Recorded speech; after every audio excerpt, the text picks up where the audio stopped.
asalaamaaleykum voilà seen mbokk mu nekkaat ni ñëwaat ci deuxième vidéo bi n'est-ce pas deuxième vidéo bi élèves yi doon laaj forme trigonométrique d'un nombre complexe non nul n'est-ce pas.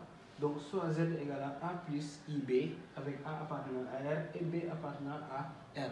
Z égale a plus ib moom mooy la forme cartésienne d'un nombre complexe, n'est-ce pas, ou bien forme algébrique, n'est-ce pas.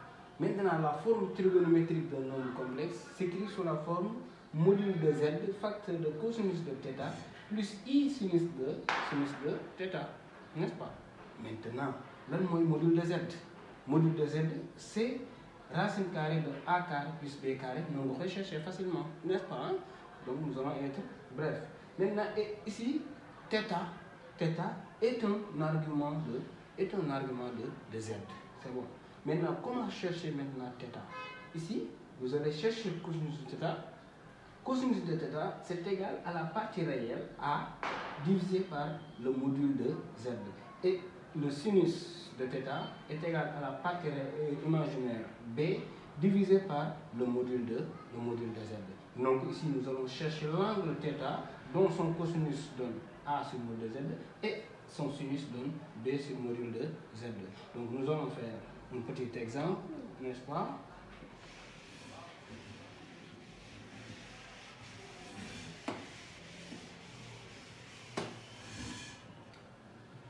Donc je vais donner ici un exemple très simple.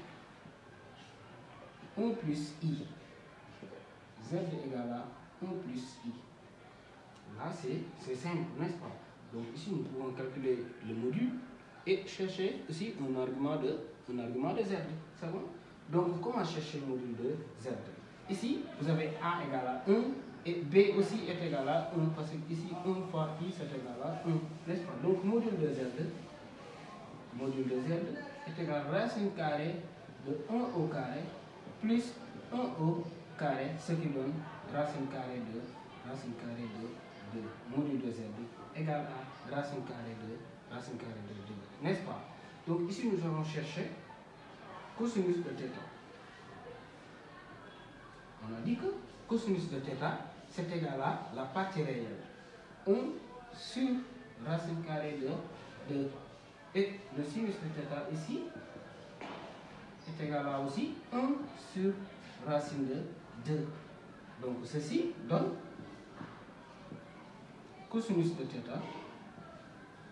est égal à racine de 2 sur 2 en multipliant par l'expression conjuguée. Et ici aussi, sinus de θ est égal à racine de 2 sur 2.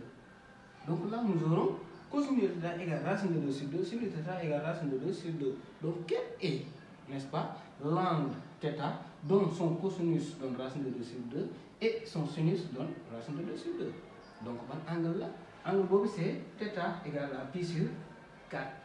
Donc, c'est l'angle pi sur 4, c'est-à-dire 45 degrés, n'est-ce pas? Donc, θ égale à pi sur 4 modulo 2 pi, n'est-ce pas? Donc, si on fait un tour complet, nous aurons toujours pi sur 4 plus 2 pi parce que la fonction cosinus, n'est-ce pas, est périodique de période 2 pi et ainsi que la fonction sinus. Donc, raison pour laquelle pi sur 4, on met pi sur 4 modulo 2 pi. Maintenant, ici, nous avons le module de z égale racine de 2 et θ égale pi sur 4 modulo 2 pi. Donc, ici, comme nous avons z, la forme trigonométrique est égale à module de z, on rappelle, cosinus de θ plus i sinus de θ. Donc, aussi, on remplace. Donc, z est égal à racine de 2 facteur de cosinus de pi sur 4 plus i sinus de pi sur 4. Voilà ici notre forme trigonométrique de nombre complexe non nul. Ici vous avez z égale à 1 plus i. Donc dans les prochaines vidéos, Inch'Allah, dinañu jéem a def yeneen exemple gën a expliquer détaillé. Donc merci beaucoup.